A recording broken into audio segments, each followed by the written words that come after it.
ce soir, c'est une présentation du cours en ligne pour les hommes que je vais donner avec Ronan, Agnès et quelques autres intervenants qui sont un peu des intervenants surprises, soit parce qu'ils préfèrent rester anonymes, soit parce que c'est une surprise.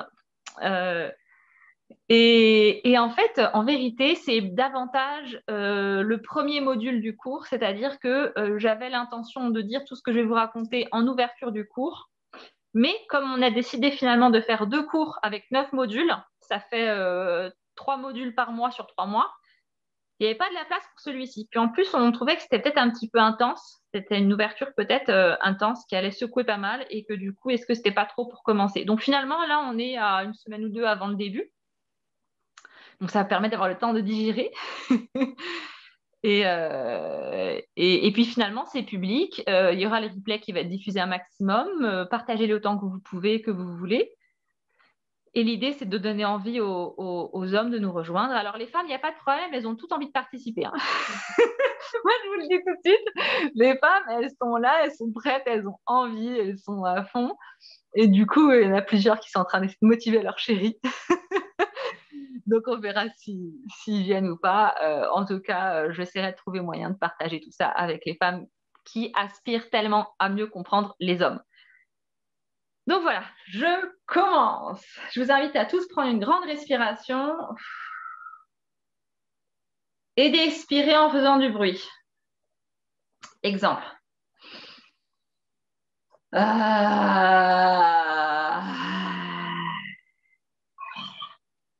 Et vous pouvez faire votre voix grave, masculine, parce que ça fait du bien des fois de le faire. Et en fait, c'est parce que ça détend de le faire. Donc, moi, j'ai commencé ma vie avec énormément d'a priori sur les hommes, parce que j'ai souffert comme la plupart des femmes, hein, je dirais, de harcèlement des garçons dès la maternelle. C'est-à-dire, comme j'en parlais à Ronan cet après-midi, dès la maternelle, il pouvait courir, me pincer les fesses et continuer de courir, soulever la jupe, faire des choses comme ça. Et je me sentais déjà complètement impuissante face à ça, sans défense. Je ne savais pas comment me faire respecter, je ne savais pas faire en sorte que ça s'arrête parce que les maîtresses ne faisaient rien, il ne se passait rien. On avait beau aller leur dire, on était du coup des rapporteuses. Et du coup, il n'y avait pas tellement de recours, il n'y avait pas tellement de façon de ne plus subir ça. Ensuite, j'ai eu les coups de pied en primaire, donc un garçon qui me donnait des coups de pied. Voilà, toutes sortes de choses comme ça. Il s'est trouvé que j'ai découvert ensuite qu'il était amoureux de moi, celui-même qui me donnait des coups de pied, et que c'était par timidité. Il ne savait pas m'exprimer son intérêt pour moi, donc il me donnait des coups de pied. C'est une façon d'être en relation avec moi. Mais je n'ai pas du tout apprécié. Je n'ai pas du tout apprécié parce que j'avais beau lui dire non, je ne veux pas, il continuait. Donc voilà. Euh, Ensuite, j'ai commencé ma vie amoureuse, on va dire. Alors là, ça s'est très bien passé. J'ai eu un amoureux qui me respectait. Alors là, pour me respecter, il m'a respecté parce que j'étais très, très, très pudique. J'étais très, très, très gênée, très, très, très timide, en tout cas dans ce domaine de ma vie. Et du coup, quand il m'a déclaré sa flamme, je lui ai demandé 6 mois où on allait être amis pour faire connaissance avant que ça devienne plus sérieux. Et il a attendu 6 mois. Et au bout de 6 mois, il m'a dit, bon, bah, ça fait 6 mois maintenant, est-ce que j'ai droit à mon bisou d'amoureux? Alors là, qu'est-ce qui s'est passé? Oui, je lui ai donné rendez-vous à la piscine et on s'est fait un bisou sous l'eau parce que j'étais tellement timide que je ne pouvais pas assumer un bisou hors de l'eau, quoi. Il fallait qu'on ferme les yeux, qu'on soit sous l'eau, enfin voilà, tout un truc. Et ensuite, c'est les grandes vacances, donc on ne s'est pas vu pendant 2 mois, on s'est retrouvés à la rentrée. Là, bon, on a vraiment entamé notre relation amoureuse avec des câlins, etc.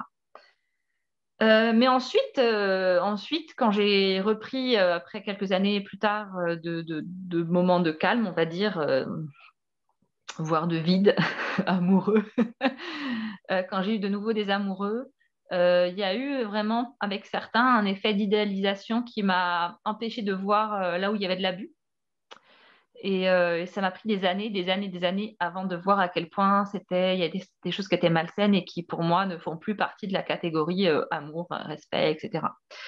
Euh, voilà, je ne vais pas rentrer dans les détails de tout ça, mais entre la culture ambiante, donc la culture par les films, la littérature, ce que disent les autres, ce que j'entends, et les comportements acquis des conditionnements masculins, féminins, etc., ben, j'ai eu une idée de les hommes sont comme ci, les hommes sont comme ça. Donc plein de généralités. Et puis comme j'ai eu des tas d'expériences négatives, ça allait dans ce sens-là où alors les idées préconçues, c'était les hommes, ils veulent que du sexe, ils sont intéressés que par mes seins, tout ce qu'ils veulent, c'est du sexe et coucher avec moi. Voilà, ils veulent, comme j'ai entendu ça encore récemment, ils veulent sauter sur tout ce qui bouge. Bon, et plein, plein, plein d'autres choses en fait, hein. Euh, et donc voilà, j'ai continué ma vie comme ça, des expériences pas toujours très, très sympas, douloureuses même, ou beaucoup de déceptions. Et puis, un jour, j'ai découvert la méditation orgasmique. Alors, pour faire court, la méditation orgasmique, c'est une pratique où une personne qui n'a pas de clitoris va caresser avec son index gauche le clitoris d'une personne qui en a un. Et moi, j'ai découvert ça en voyage à San Francisco et sur un site d'annonce comme Le Bon Coin. Le Bon Coin qui s'appelle Craigslist là-bas. Donc, l'équivalent du Bon Coin aux États-Unis. Et là, mon cerveau a complètement buggé parce que c'était un homme qui disait qu'il offrait, alors ça, j'avais pas le droit de le dire, maintenant je m'en fous, je dis ce que je veux, un homme qui disait qu'il offrait, je sais plus, $40 pour caresser le clitoris de quelqu'un pendant 15 minutes et qu'il n'y aurait rien d'autre, que lui garderait ses vêtements, il allait porter des gants et qu'à la fin des 15 minutes, il retournerait à sa vie et il se passerait rien d'autre. Et moi, là, mon cerveau, il a complètement buggé parce que ça allait à l'encontre de tout ce que je pensais savoir sur les hommes, qui sont là pour consommer, ils sont là pour obtenir quelque chose de moi, ils sont absolument pas là pour me caresser le clitoris, en fait. Et s'ils le font, c'est pas très longtemps, et c'est pour ensuite avoir quelque chose en retour, quelque chose qu'ils veulent et qu'ils attendent. Donc déjà, ça a été complètement fou pour moi qu'ils veulent s'occuper de moi, de mon clitoris, et donc évidemment que puisse avoir éventuellement du plaisir. Mais c'est encore plus fou l'idée que ils n'attendent rien en retour, qu'ils ne s'attendaient pas à ce que moi je m'occupe de lui. Et encore plus fou qu'en plus ils étaient prêts à me payer pour ça. Là, là, ça ça fait un énorme bug dans mon cerveau. Je me suis dit, alors là, j'ai rien compris sur les hommes, quoi. Et lui, comment, quoi, quelle est sa motivation, pourquoi il voudrait ça, etc. Non seulement ça m'a montré à quel point j'étais ignorante des hommes, mais en plus, ça a commencé à amorcer ce vaste sujet qui est ma difficulté à recevoir. Eh oui, difficulté à ce qu'on s'occupe de moi, à ce qu'on fasse des choses qui me fassent du plaisir, à ce qu'on s'occupe de moi sans que je doive le payer, le rendre ou donner quelque chose en retour. Euh, et donc ça a amorcé, on va dire, c'est comme mes idées préconçues sur les hommes, c'était comme un mur, et là c'est comme le mur, il tombait en miettes en fait, je sais plus c'est quoi le mot en tout cas, il se délabrait petit à petit quoi, il se décomposait, voilà, petit bout par petit bout. Donc, j'ai appris la méditation orgasmique, j'ai pratiqué et donc j'ai voulu pratiquer en France avec quelqu'un. Donc, j'ai cherché quelqu'un et la personne que j'ai trouvée, c'était un ancien colocataire avec qui on avait été au moins un an et demi ensemble en colocation. Et je l'ai choisi parce que du coup, j'avais eu le temps de voir qu'il n'allait pas me faire de mal, qu'il était respectueux. Et ce qui m'a vraiment donné confiance en lui, c'est le fait qu'il m'exprimait son désir pour moi. Donc, plus ou moins tous les jours, il me disait t'es sûre que tu veux pas, t'as pas envie, mais non, que t'es super belle, oh là là. Et le fait qu'il m'exprime son désir sans être lourd pour autant, sans insister et sans me faire payer le fait que je dise non, et en acceptant le non de façon simple, ça m'apportait plus de sécurité que quelqu'un qui m'exprime pas son désir, mais qui espère quelque chose quand même, en fait. Et du coup, là, je me disais, bon, le terrain est vraiment transparent, je sais ce qui se passe pas, donc au moins, on pourra en discuter, voilà, il n'y aura pas de choses cachées. Et du coup, j'étais très, très timide, encore une fois, très, très gênée. C'était très compliqué de lui demander de me casser le clitoris, comme vous pouvez l'imaginer. Surtout qu'il ne savait pas du tout ce que c'était que tout ça. Et du coup, bah, lâchement, je l'ai fait par un chat aussi, voilà. Et je lui dis, voilà, est-ce que tu voudrais bien faire la méditation orgasmique? Qu'est-ce que c'est? Alors je lui explique. Et là, en fait, j'avais l'impression d'être sur un plongeoir de piscine olympique d'eau glacée avec un millier de gens autour. Et déjà, moi, un plongeoir de 1 mètre, déjà, je suis pas bien. Là, je devais être à 10-15 mètres. Donc, quand j'ai écrit mon texte et que j'ai cliqué sur envoyer, ça m'a vraiment fait l'impression que je sautais dans l'eau froide devant 1000 personnes, à poil, hein, évidemment. Et là, j'étais en plein suspense, je ne savais pas ce qu'il allait répondre. Et donc, quand il m'a dit, euh, en gros, qu'il était très honoré que je lui demande, et que oui, il acceptait, j'étais encore une fois complètement éberluée. J'étais, hein, quoi, comme quoi? En fait, c'est là que j'ai réalisé que je m'étais attendue, je m'étais préparée à la possibilité qu'il me dise non, ça ne m'intéresse pas. Mais je m'étais pas intéressée, je m'étais pas préparée à la possibilité qu'il me dise oui, avec plaisir, très honoré. Merci d'avoir pensé à moi. Donc voilà, ça c'était encore une petite révolution. Et en fait, ce qui s'est passé avec cette personne, c'est que ça m'a pris peut-être 2 mois pour réaliser que il n'avait pas d'attente d'autre chose. Il n'avait pas d'espoir ou d'attente d'autre chose avec moi. On a pratiqué pendant plusieurs mois, peut-être 1 an, avec des pauses, peut-être plusieurs semaines d'affilée, puis après moi je partais quelques semaines, puis je revenais. Et, et à aucun moment il m'a dit oh là là, c'est quand que toi tu t'occupes de moi, oh là là, dis donc. Enfin voilà. Et du coup, ça encore, c'était bizarre pour moi. Je me posais vraiment la question de qu'est-ce qu'il en retire? Pourquoi il fait ça et qu'est-ce que lui, ça lui apporte? Et un jour, j'étais pas très bien, je me sentais très vulnérable, très fragile, très ouais, vulnérable. Et du coup, je me voyais pas du tout écarter les jambes pour qu'on me caresse le clitoris. Je suis quand même allée au rendez-vous parce qu'il n'a pas eu mon message où je vous disais que je n'étais pas trop prête pour ça aujourd'hui, ce jour-là. Et donc quand j'arrive, je lui dis ah, t'as pas eu mon message. Bon bah en fait aujourd'hui je me sens vraiment, j'ai envie plutôt de me enrouler dans une couette ou à la limite que tu prennes dans tes bras, mais je me sens pas de faire une méditation orgasmique dans mon état. Et là, accrochez-vous bien, parce que il me dit, il me regarde avec son petit air de chien battu qui était tout intimidé et tout impressionné. Puis il me dit, ben, on fait une pratique d'abord, puis on verra après pour le câlin. Parce qu'en fait, me caresser le clitoris était devenu moins intimidant que le fait de me prendre dans ses bras. Et du coup, quand il m'a dit ça, ça m'a rassurée parce que je me suis dit, ah, il sait que je vais pas être dans un état où mon sexe il va faire des feux d'artifice.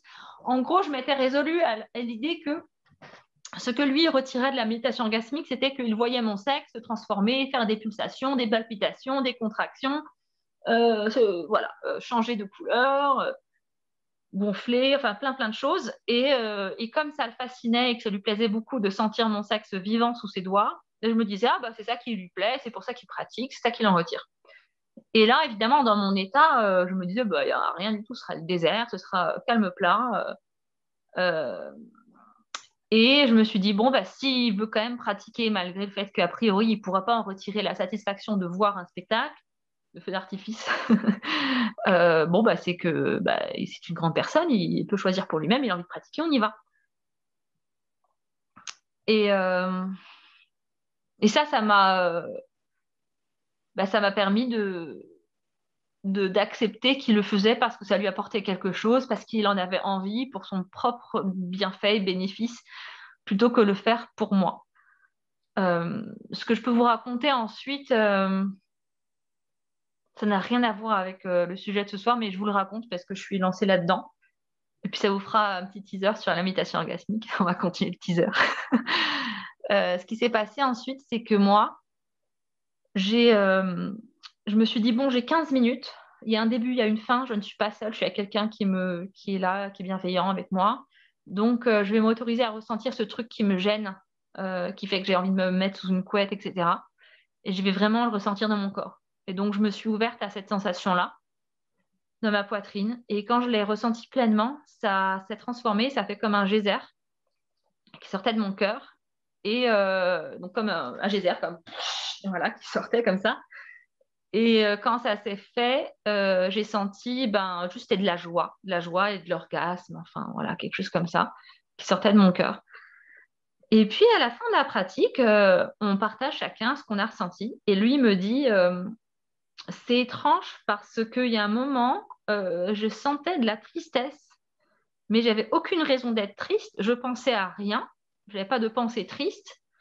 Et peut-être même, il m'avait dit, et quand je suis triste, c'est pas comme ça. Donc, c'est étrange. Je ne comprenais pas. Et moi, je me suis dit, ah mince, en fait, ce que lui nomme la tristesse, c'est ce que moi, je nommais ma vulnérabilité.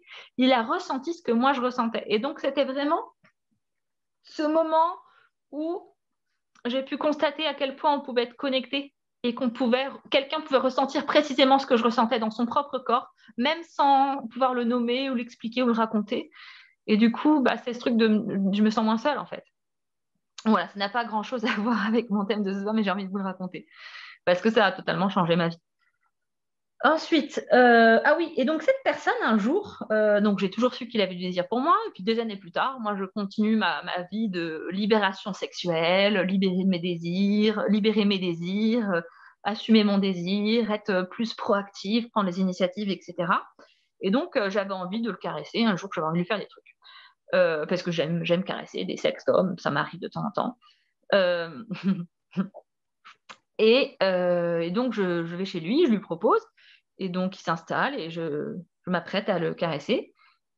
Et en fait, je ne l'ai pas fait très longtemps parce qu'il s'est bloqué très rapidement. Il n'a pas pu recevoir ça, en fait, parce que dans sa tête, il avait l'impression que il brisait quelque chose, que un acte sexuel ne pouvait se faire que dans le cadre d'une relation amoureuse, de couple presque, et qu'il avait l'impression de trahir sa famille, sa tradition, de trahir quelque chose, trahir le côté romantique, etc., le côté amoureux, romantique. Et du coup, bon, bah voilà. Et là, encore une fois, ça a complètement fait bugger mon cerveau en me disant, hein, quoi? Normalement, les mecs, ils sont très contents qu'on s'occupe d'eux, qu'on les caresse, qu'on les suce, qu'on les branle, qu'on leur fasse des choses. En fait, ils demandent que ça. J'ai jamais vu un mec qui dise non, stop, arrête, je suis pas à l'aise. Surtout que parce qu'on n'est pas des amoureux, je sais bien que t'es pas amoureuse de moi, donc ça me gêne trop, je veux pas. Wow, c'était vraiment, vraiment nouveau pour moi d'avoir un homme qui me dise ce genre de choses-là. Bon, bah, j'ai respecté, et puis bah, on est toujours amis et tout va bien. Et on n'est jamais allé plus loin, parce qu'en effet, je ne suis pas amoureuse de lui. Je rassure Ronan en passant. Ça m'amuse beaucoup de voir s'il est jaloux ou pas. Ensuite, ce qui s'est passé, c'est que j'ai continué mon bonhomme de chemin, j'ai continué de faire de la méditation orgasmique, je me suis en vérité formée pour devenir coach à New York, j'ai rencontré plein d'autres hommes. Euh, et voilà. Et plein d'autres hommes, notamment, qui voulaient beaucoup faire de la méditation orgasmique avec moi, mais qui voulaient pas, qui m'ont jamais fait des avances pour coucher avec moi. Alors, c'est pas dire qu'ils voulaient pas. Je pense qu'il y a quelques-uns qui auraient bien aimé, mais ça devait être trop compliqué à l'époque. J'étais trop compliquée, c'était trop compliqué pour tout le monde. Du coup, bah, il s'est rien passé. Mais par contre, moi, je faisais de la méditation orgasmique avec plusieurs hommes différents, 4 à 5 fois par jour quand même, hein. Et pareil, ça m'a fait pas mal, ça m'a pas mal changé, bouleversé parce que il y en était à New York, il y avait plein plein de femmes, plus blondes, plus brunes, plus mat, on va dire de peau, parce que je suis très brune quand même, plus bouclées, plus grandes, plus petites, plus fines, plus voluptueuses, plus grosses, plus fines, plus exotiques, intelligentes, joyeuses, pimpantes. Enfin voilà, il y avait tout un tas des centaines de femmes avec qui faire la méditation orgasmique. Et moi, j'étais un peu quand même chiante. Je dirais que ça n'a pas beaucoup changé, pour ceux qui me connaissent un petit peu. Difficile, compliquée, exigeante, faire 15 000 remarques de plus comme ci, pas comme ça, plus comme ça, nanana. Et voilà, et pas très très démonstrative dans mes méditations orgasmiques. Il y a beaucoup de femmes qui voulaient gémir, faire plein de bruit, et puis moi, pas du tout, voire très très peu. Très très peu, voire pas du tout plutôt. Et malgré tout, des hommes avaient toujours envie de pratiquer avec moi, alors qu'ils avaient accès à de la sexualité, à plein d'autres choses, etc. Et en fait, c'est là que j'ai réalisé que ce qu'ils appréciaient dans le fait de pratiquer avec moi, c'est ma présence. C'est que dans la méditation orgasmique, c'est un peu un des seuls moments où je suis en train d'être plutôt que de faire ou de montrer, démontrer. c'est un peu le seul moment où je suis pas en train de faire ou de parler, je suis juste en train d'être et d'être comme une fleur qui laisse son parfum sortir ou comme, j'expliquais souvent comme un sachet de thé qui infuse dans de l'eau chaude. Il y a comme quelque chose qui se diffuse dans l'air, dans l'espace autour de moi. Et que ça, c'est unique, c'est propre à chaque personne. Et donc, il devait aimer cette essence qui diffusait de moi dans ce moment-là. Et de cela, j'en ai déduit que j'étais aimable parce que c'est la nature des gens d'aimer. Et donc, c'est ma nature d'être aimable. Et donc, où que j'aille, les gens m'aimeront parce que ça leur fait du bien d'aimer et que je suis juste là pour leur rendre possible le fait d'aimer, en fait. Ça m'a beaucoup réconciliée parce qu'avant, je pensais que je n'étais pas aimable et que si on m'aimait, c'était qu'il y avait une erreur quelque part et que les gens ne se rendaient pas compte et donc je sabotais tout. Euh, Je vais revenir plus tard sur tout un tas d'anecdotes autour de la méditation orgasmique à New York et ailleurs. Et je vais directement aller sur ma relation suivante avec mon ex, qui dit maintenant qu'il est mon frère d'âme. Euh, et lui, il a continué encore de déconstruire toutes mes a priori et tout ce que je pensais des hommes.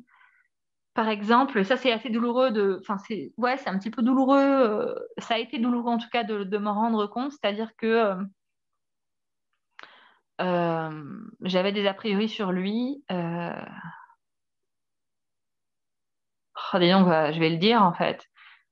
Waouh, je vais aller sur un gros dossier en fait, qui est, je sais pas comment, j'aimerais ne pas nommer ça comme ça, mais je vois pas encore trop de comment le dire. C'est des a priori sur les personnes différentes de nous en termes de race, de racialisation, de personnes racisées. En fait, lui, il était typé. Et parce qu'il n'était pas blanc, européen ou quoi, j'avais des a priori négatifs sur lui, qu'on peut avoir sur les hommes en général, mais qui étaient plus forts chez lui. Et en fait, ce qui est terrible, alors que j'étais amoureuse et que je l'aimais, etc., c'est que je n'ai pas pu me rendre compte que j'avais ces a priori qui étaient basés là-dessus, sur du racisme en fait. Et, euh, et il a fallu longtemps après pour que je compare ma relation avec lui et d'autres personnes racisées, etc., pour mesurer qu'en fait, c'était finalement, j'avais eu plus de malchance avec des gars, des hommes blancs comme moi qu'avec des personnes racisées, en fait.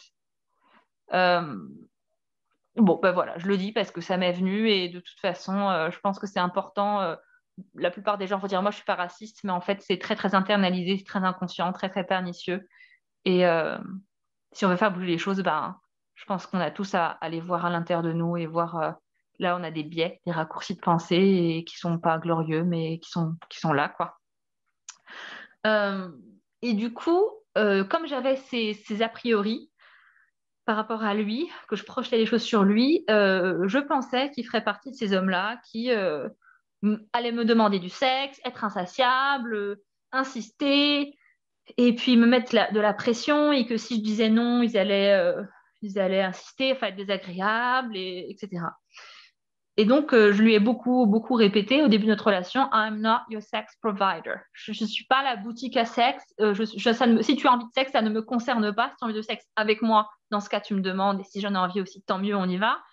Mais je suis pas, dès que tu as envie de sexe, tu viens vers moi en fait. Tu as envie de sexe, tu es une grande personne autonome, tu es un super amant. Alors moi, à l'époque, j'étais dans une relation ouverte.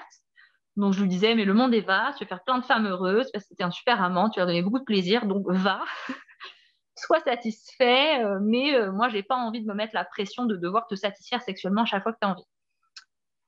Et là où c'est terrible, c'est que je lui ai beaucoup répété ça, et pourtant, il ne l'a jamais fait, pas une seule fois. Il ne l'a pas fait une seule fois. Ça ne m'a pas empêché de mettre cette pression toute seule, de projeter ça sur lui, d'imaginer ça alors que c'était faux, alors que j'avais rien pour le prouver. Et ça, c'est terrible. C'est terrible de voir cette prison-là qu'on peut créer en projetant des choses sur les gens. Tant et si bien que à la fin de notre relation, moi, j'avais plus envie de sexe avec lui. Mon corps ne voulait plus, ça passait pas, voilà. Et donc, un jour, un soir, on essaye quand même, puis vraiment, non, ça passe pas, donc on laisse tomber. Et là, il me dit, comment il m'a dit ça? Il me dit, le sexe est fini. S'il n'y a plus de sexe, c'est pas grave. Il a dit, ah non, notre première partie de notre relation, ça a été le sexe. Maintenant, c'est le cœur. On va faire des câlins. Moi, j'aime faire des câlins avec toi, donc c'est cool.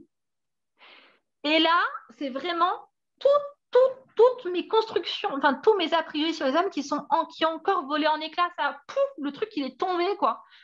Parce que je m'attendais à tout sauf à ça. Moi, je m'attendais à ce qu'ils disent ah ben s'il n'y a plus de sexe ensemble entre nous, on n'est plus un couple, alors ça sert à quoi qu'on soit ensemble, on n'a plus rien à faire ensemble. Ben moi, enfin vraiment pour moi c'était, j'ai des copines qui m'ont dit des trucs horribles comme quoi un homme tu le tiens avec la bouffe et le sexe quoi. Si tu lui donnes du bon manger et du bon sexe, il te quittera pas, il va pas te tromper, etc. Mais c'est faux, c'est faux, c'est faux, faux, faux, faux, faux. C'est horrible de penser ça, c'est horrible. Alors bien sûr, ils nous le laissent penser. Il y a des hommes qui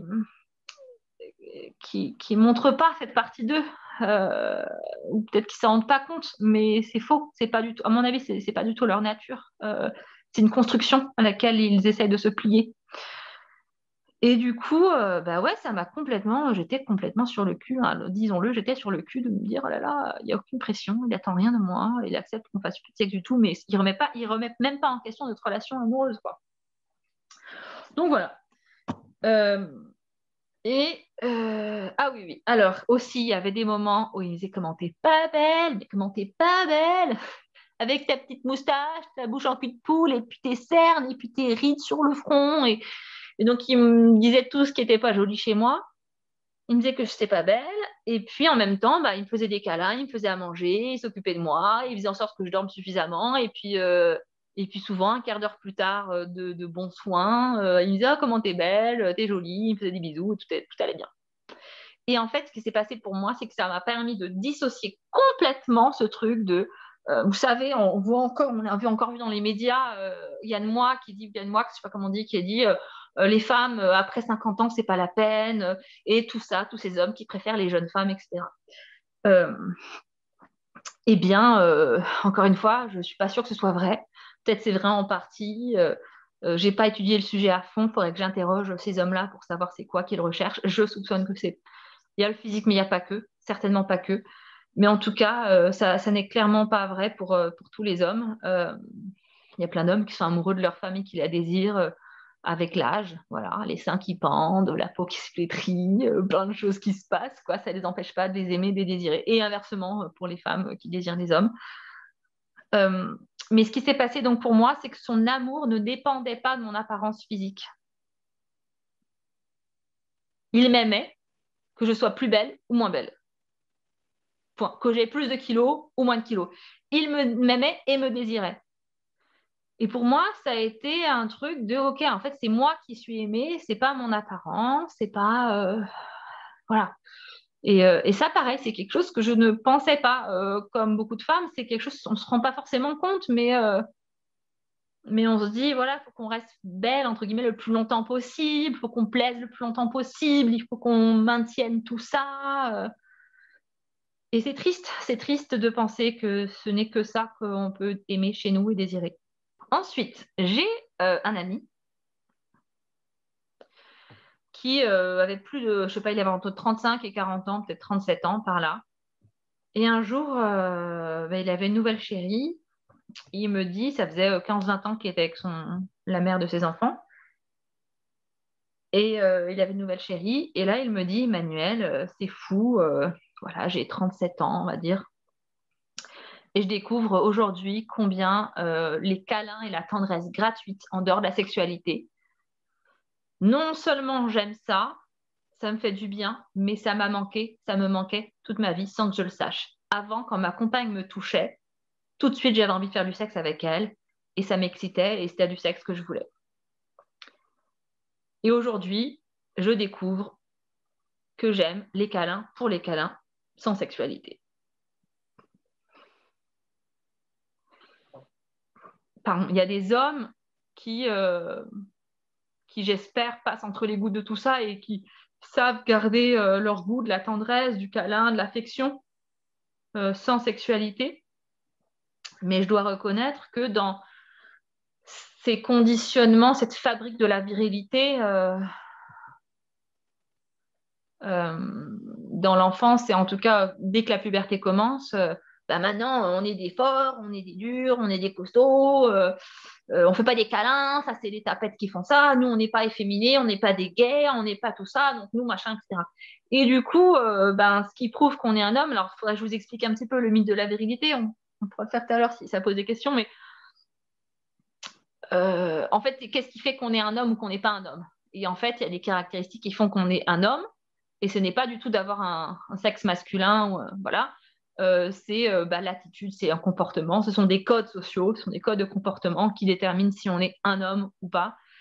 Et un de ces codes-là, c'est qu'on est supposé être sexuel, désirer du sexe, aller le chercher, conquérir, draguer, obtenir, être un don juan, etc. Et du coup, bah, dans cette période de vie où les garçons veulent se rassurer d'être des hommes, d'être dans le bon côté, d'être des alphas, comme on peut dire, hein, pour ne pas être écrasés par les autres, euh, dès qu'on est un peu plus fin, un peu plus petit, ou qu'on n'est pas en train de faire ce jeu-là, de rouler des mécaniques, bah, on est écrasé par les autres, hein. Il y a du harcèlement scolaire pour tous les, entre guillemets, faibles, n'est-ce pas?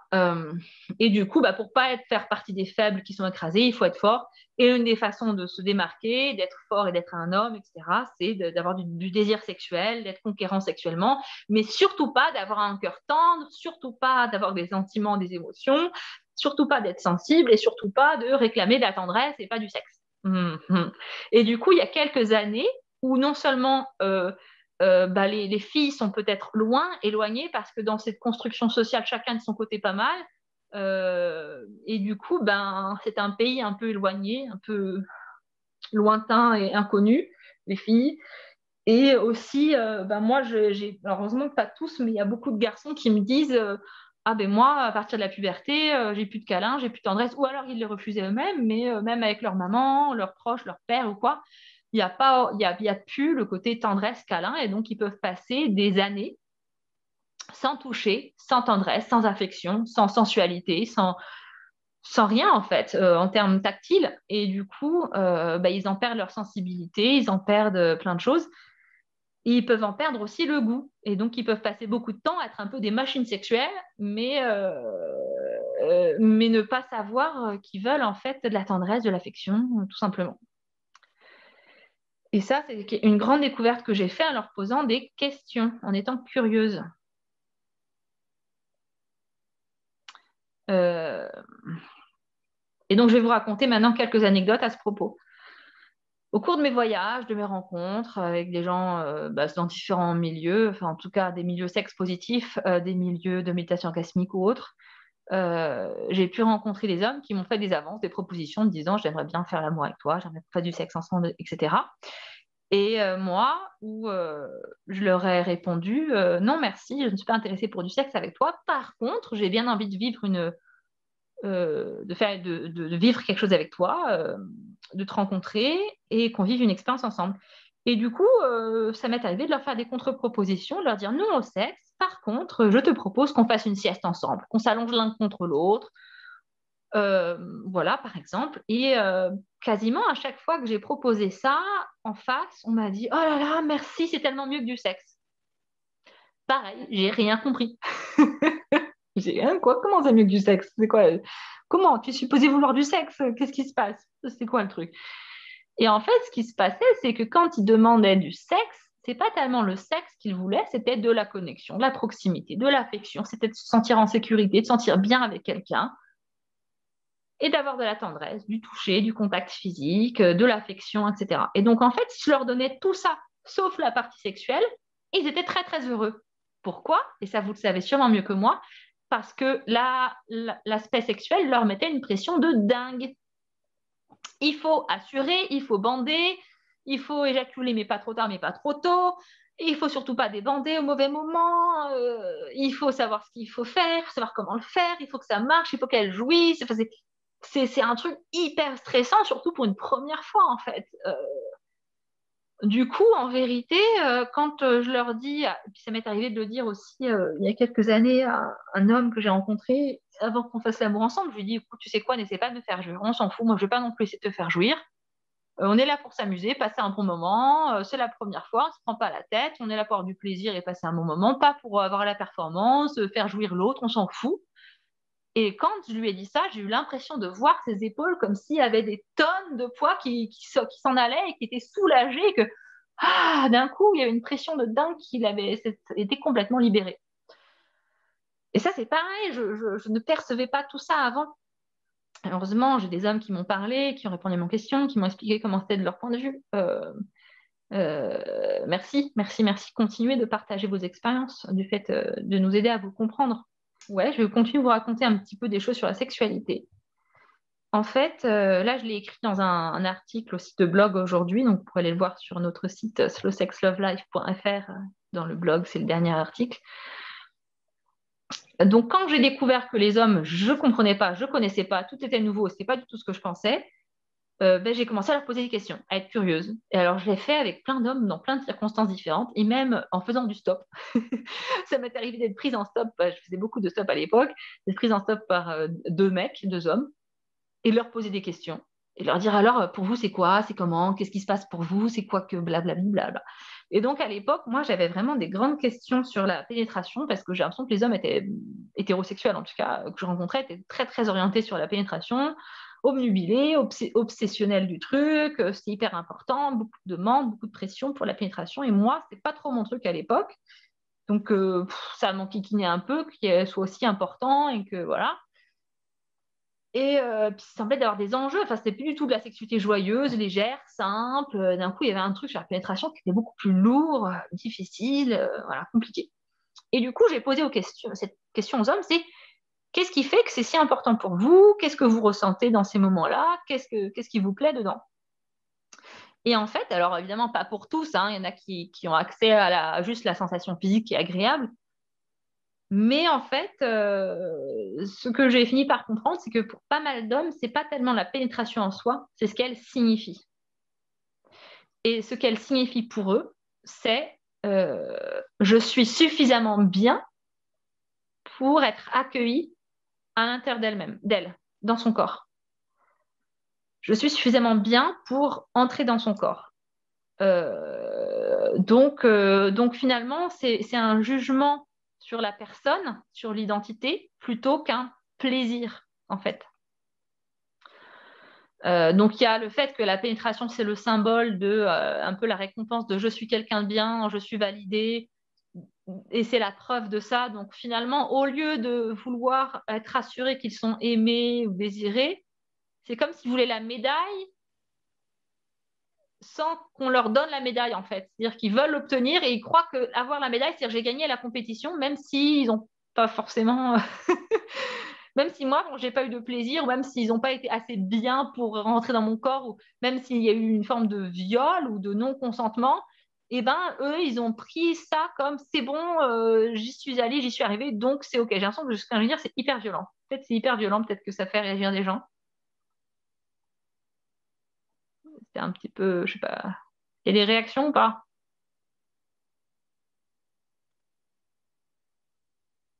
Bon, Ça a l'air d'aller. OK, super, merci.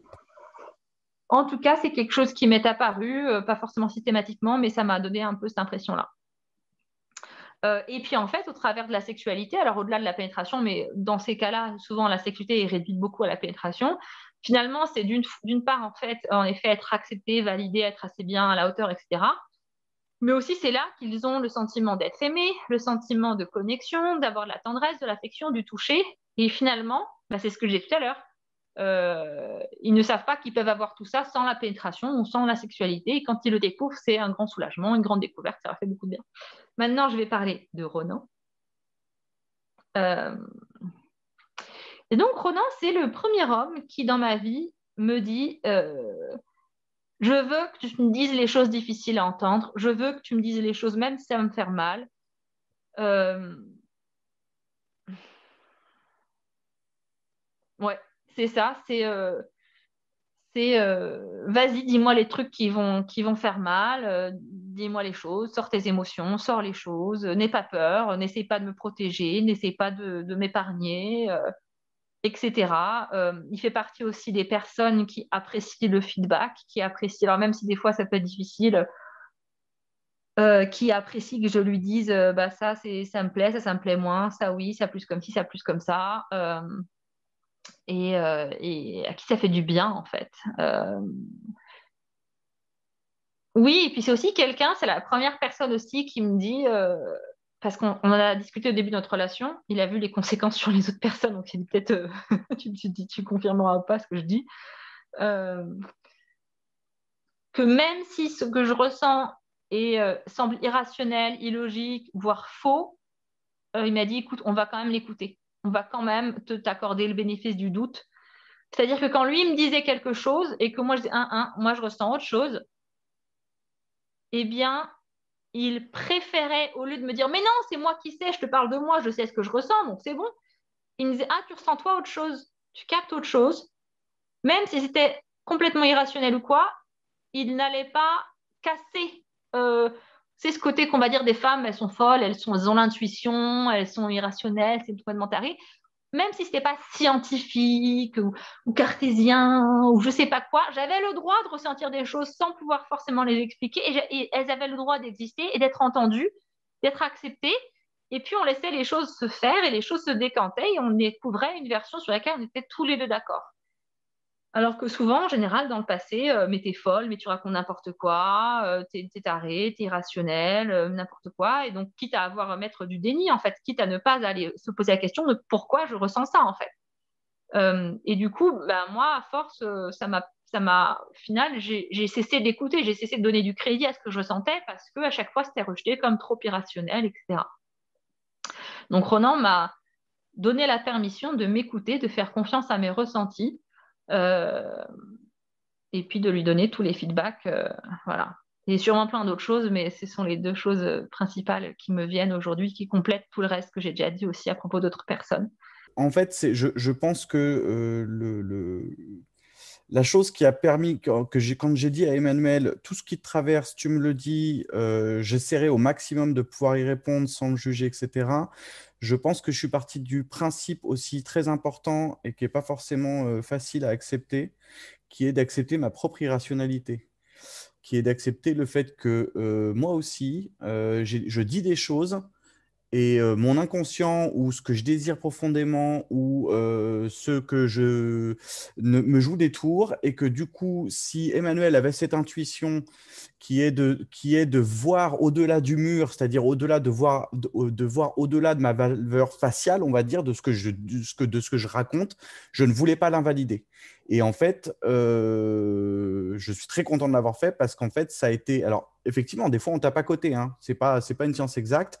Mais par contre, globalement, je trouve que c'est un trésor pour avancer et dépasser des choses, dépasser justement sa propre illusion de rationalité, on va dire. Ou en tout cas, la mienne. Super, merci. Et c'est une vraie grande déconstruction de tout ce carcan du masculin qui est supposé être rationnel, logique, enfin voilà, qui sont vraiment l'apanage normalement des hommes. Dès qu'on aura le live en ligne, n'hésitez pas à le partager, voilà, par email, sur les réseaux, comme vous voulez, d'avoir du monde. On a quelques personnes, on aimerait en avoir plus pour se payer, tout simplement. Parce qu'on a beaucoup travaillé ces derniers mois, on va encore beaucoup travailler pendant quelques mois. Et l'idée serait de pouvoir en vivre un petit peu, parce que je pense qu'on est à plein temps là-dessus, à ce moment, on est à fond. Voilà, voilà. Merci beaucoup. Bonne soirée à Merci tous. bien. Au plaisir. Merci. À bientôt.